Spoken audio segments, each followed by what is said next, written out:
an update video on my GRIP6 wool socks evaluation.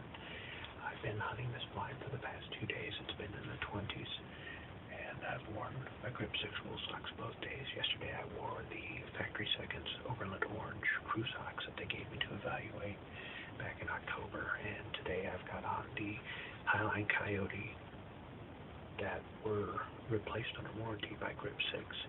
So I'm continuing to evaluate the Highline Coyote. Hopefully I've got something better to say about them in the future.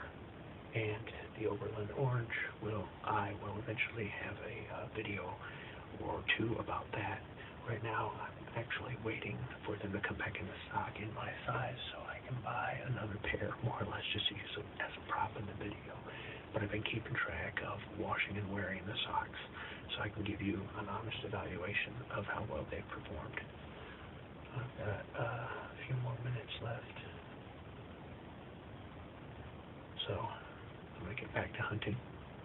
Thanks for watching.